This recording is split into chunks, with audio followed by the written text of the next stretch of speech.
Hi guys, so this week's Photoshop video, I want to show you this option in Photoshop which is kind of hidden from us. Well, it's not really hidden because it is there, we just don't tend to see it or find it, and there was no it was never brought up on the website that this was added in, and I've only just found out that it's even in here. So there's probably a good chance that you guys have already seen this, and if you have, then you can click off the video or whatever. But if you haven't, then I can imagine this video will be extremely useful. So what I'm going to be showing you is that in Photoshop's gradient options, there's actually a ton of split toning options to simulate a darkroom effect on your photos.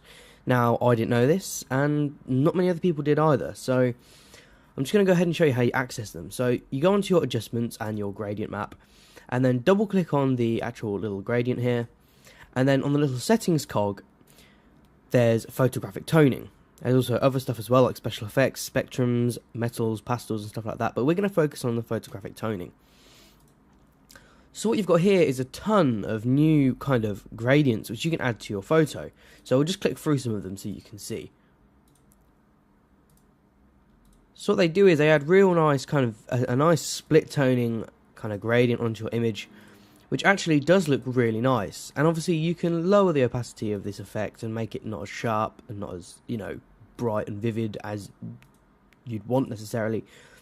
But what it can do is simulate some really nice effects. And my personal favourite, I think we'll come across it in a second, I'll point it out when we get there, is this one, which is a really nice it's got really nice complementary colours, which looks really good. But I'll just show you once that's done. So you've got all these different settings. Actually, that one's quite nice. I'll put this one on.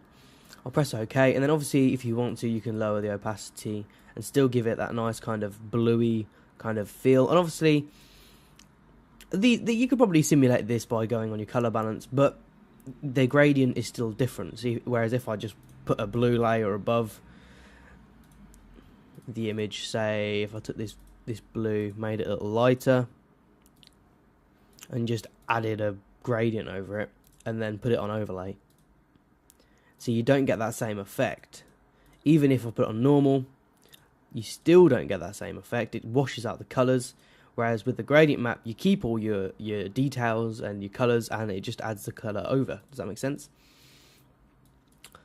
So I mean, there's a ton to choose from, as I said before, and you can really fiddle about and with your photography, which could potentially look really, really great.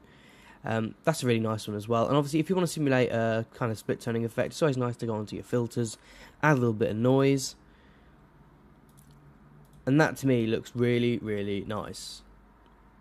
So I hope this video has been useful, and maybe you might fiddle around with some other settings now on different options and see what else there's hidden. If you like the video, then subscribe and like, and also if you'd like more regular Photoshop tutorials or videos or speed ups or whatever, just comment in the section below just telling me you'd like some, so I know that you want me to upload more regularly some Photoshop content, and I will do my best to do that for you. So thanks for watching, guys. Again, as always, follow me on Twitter for updates, and subscribe if you want to see more videos. Thanks for watching, guys.